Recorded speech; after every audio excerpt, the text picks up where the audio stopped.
মাত্র ১২ ঘন্টায় রাজধানীর ঢাকা উত্তর সিটি এবং দক্ষিণ সিটি কর্পোরেশনের যে পশুর যে বর্জ্য সেই বর্জ্য অপসারণের একটি ঘোষণা দিয়েছিল ঢাকা উত্তর এবং দক্ষিণ সিটি কর্পোরেশন। এর মধ্যে আমরা যেটি দেখেছি যে রাজধানীর প্রায় ৮৫% পশুর বর্জ্য কিন্তু অপসারণ করতে সক্ষম হয়েছে বলে দাবি করছেন সিটি কর্পোরেশনের যারা দায়িত্বে রয়েছেন তারা।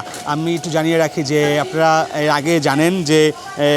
আগে জানেন যে প্রায় ২০,০০০ জনবল ঢাকা উত্তর ও দক্ষিণ সিটি কর্পোরেশনের ময়লা এবং পশুর যে বর্জ্য সেই বর্জ্য অপসারণের দায়িত্বে রয়েছেন এবং দ্রুত সময়ের মধ্যে পশুর বর্জ্য অপসারণের জন্য ২ সিটি কর্পোরেশনের পক্ষ থেকে প্রায় প্রত্যেকেরই কিন্তু ঈদের ছুটি বাতিল করা হয়েছে এবং এর জন্য প্রায় ১৩,৯০,০০০ প্লাস্টিক পলিব্যাগ এবং বায়ো ইনগ্রেডেবল ব্যাগ সরবরাহ করেছে ঢাকা উত্তর এবং দক্ষিণ সিটি কর্পোরেশন।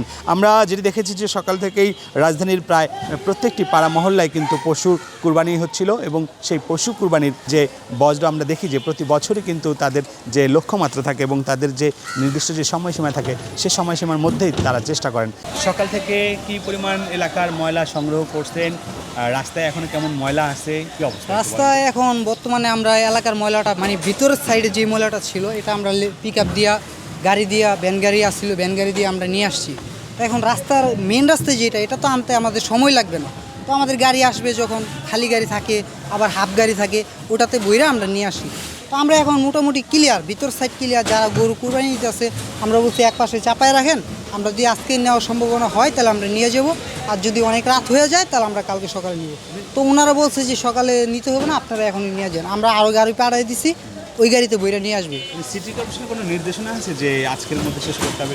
জি আমাদেরকে বইলা দিছে যে আজকের মধ্যে এলাকা পরিষ্কার করে রাখতে। তো আমরা চেষ্টা করতেছি আমাদের মতো। এই যে সকাল থেকে আমরা এখনও না খেয়ে, ওই যে এখনও কেউ খাওয়া দাওয়া করে নাই, দুপুরে খাওয়া দাওয়া কেউ করে নাই, সবাই কাজ করতেছে। এইসব নিয়েই আমরা এখন ঈদের মধ্যে আমরা একটু পরিশ্রম বেশি করি। আমরা এখানে যারা রয়েছেন দায়িত্বে তাদের সঙ্গে কথা বলছিলাম, তারা বলছেন যে সকাল থেকে এখন পর্যন্ত প্রায় ৮৫% বর্জ্য কিন্তু তারা অপসারণ করতে সক্ষম হয়েছে।